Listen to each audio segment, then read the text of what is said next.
நம்ம வாழ்க்கையில நம்ம வந்து ஒரு சுயநலவாதியா இருக்கணுமா? இல்ல பொதுநலவாதியா இருக்கணுமா? அப்படின்றத பத்தி உங்ககிட்ட நான் வந்து பேசணும்னு ஆசைப்பட்டேன்.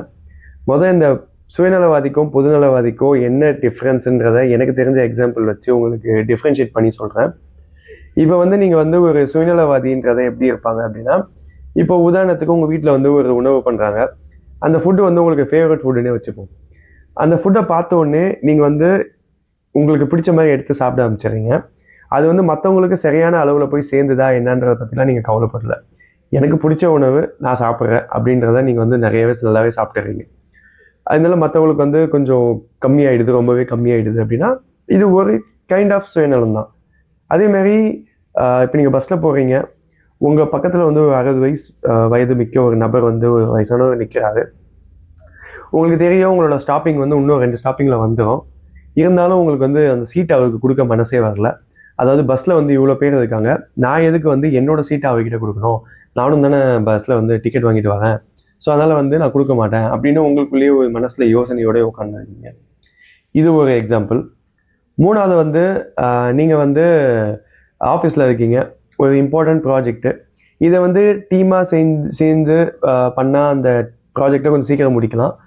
பட் இருந்தாலும் நான் டீமா சேர்ந்து பண்ணா எனக்கு தான் இதுல நிறைய விஷயம் தெரியும். என்கிட்ட இருந்து நிறைய பேர் நிறைய கத்துப்பாங்க. மத்தவங்க கிட்ட இருந்து நான் எதுவும் கத்துக்க முடியாது.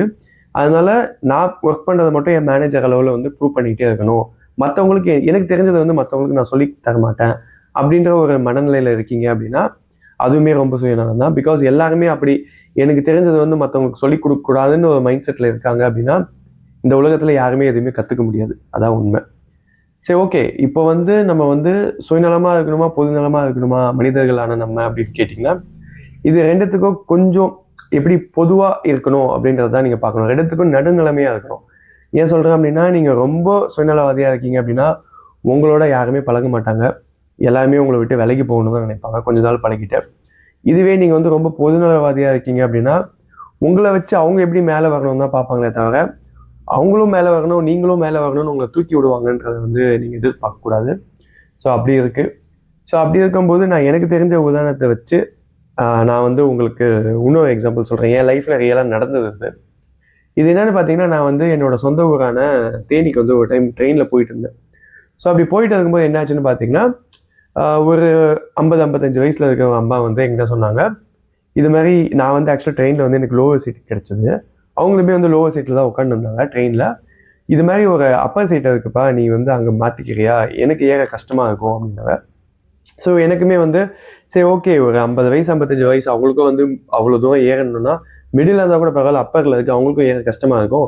சரி, நம்மளுக்கு என்ன, நம்ம ஏறி படுத்துக்கலாம் அப்படின்ற ஒரு மைண்ட் செட்ல கொஞ்ச நேரத்தில் நான் மாறிக்கிறேன் அப்படின்னேன். கொஞ்ச நேரம் கழிச்சு பார்த்தீங்கன்னா என்னோட சீட்டுக்கு வந்து ஒரு பையன் தான் வந்தான். நான் சொன்னேன் இது மாதிரி அவங்க கேட்டிருக்காங்க அப்படின்னு. பட் அவங்க என்ன சொல்றாங்கன்னா, அந்த அம்மா இல்ல என் பையனுக்கு தான் நான் கேட்டேன் அப்படின்னாங்க. நான் சொன்னேன் எதுக்கு உங்க பையனுக்கு கேட்குறீங்க அப்படின்னா, இல்ல என் பையனுக்கு மேலே படுத்தா தூக்கம் வராது. ஸோ அதனால அதுவும் இல்லாம எங்க ஒருத்தருக்கு தான் வந்து லோயர் சீட்டும் இருக்கு. நீ கொடுத்தனா நான் இங்க படுத்துப்பேன், என் பையன் அங்க படுத்துப்பான். இத்தனைக்கும் உங்க பையனுக்கும் என்னோட ஏஜ் தான். ஸோ இதை கேட்டுட்டு வந்து எனக்கு வந்து என்னோட சீட்டு கொடுக்க எனக்கு விருப்பம் இல்லை. நீங்க இந்த வீடியோ பார்க்குற நீங்க என்ன எப்படி வேணா நினைச்சுக்கோங்க. பட் இருந்தாலுமே வந்து ஏன்னா என் வயசுல இருக்க பையன் தான் அவனும். அவனுக்கு மட்டும் தூங்க முடியாது. அதனால என்ன மாறிக்கோ அப்படின்றது வந்து எனக்கு வந்து அது கொஞ்சம் அவங்க சுயநலமா இருக்கிற மாதிரி எனக்கு ஃபீல் ஆச்சு. அதனால நான் வந்து முடியாதுன்ட்டேன். அதே மாதிரி இன்னொரு உதாரணம் சொல்லணும் அப்படின்னா, ஒரு முக்கியமான இன்டர்வியூ. ஸோ என்னோட ஃப்ரெண்டு வந்து அர்ஜென்ட்டா வந்து வெளியே கூப்பிடுறான். எனக்கு நாளைக்கு இன்டர்வியூ, எனக்கு நல்லா தெரியும். அந்த இன்டர்வியூவில் வந்து நான் கொஞ்சம் ப்ரிப்பேர் பண்ணிட்டேன் அப்படின்னா, மறுநாள் இன்டர்வியூ வந்து நான் கொஞ்சம் நல்லா பெர்ஃபார்ம் பண்ணுவேன். பிகாஸ் அந்த கம்பெனியை பற்றிலாம் எனக்கு தெரிஞ்சா இன்னும் கொஞ்சம் பெட்டராக ஆன்சர் பண்ணுவேன் அப்படின்ற ஒரு மைண்ட் செட்டில் இருக்கேன். பட் என்னோட ஃப்ரெண்டுக்கு வந்து அர்ஜென்ட் ஒர்க்குக்கு எனக்கு துணை கூப்பிட்றான். நான் முடியாதுன்றேன்.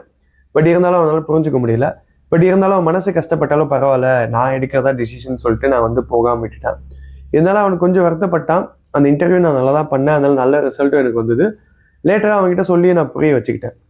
பட் அந்த இடத்துல வந்து நான் வந்து நோ சொல்லாமல் அவங்க கூட போயிருந்தேன் அப்படின்னா, கண்டிப்பாக அந்த இன்டர்வியூவில் வந்து கொஞ்சம் சொதப்புறதுக்கு நிறைய வாய்ப்பு இருக்குது.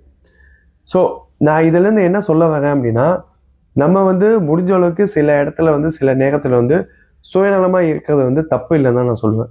அந்த சுயநலம் வந்து மற்றவங்கள வந்து எந்த அளவுக்கு பாதிக்காமல் இருக்கணுன்றதை நீங்கள் பார்த்துக்கணும். இப்போ நான் சொல்ல 2 சுச்சுவேஷன்லையுமே பார்த்தீங்கன்னா, ஒன்று அந்த அம்மாவுக்கு நான் சீட்டு தரலைன்னா அது தப்பு. பட் இருந்தாலும் அவங்க பையனுக்கு தான் கேட்டாங்க.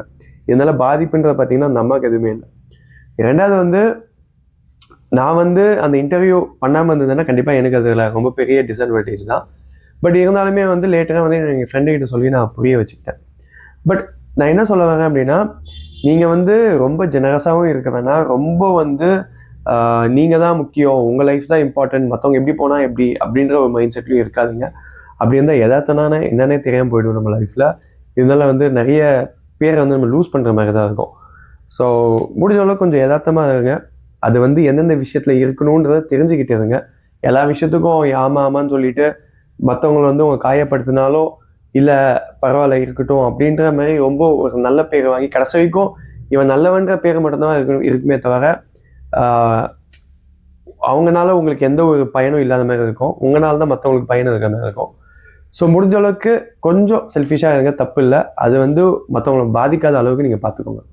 இதுதான் இன்னைக்கு வீடியோ உங்கள்கிட்ட சொல்லணும்னு நினச்சேன். ஸோ வீடியோ பிடிச்சா லைக் பண்ணுங்கள், முடிஞ்சால் என்னோட சேனலை ஃபாலோ பண்ணுங்கள். Thank you, by.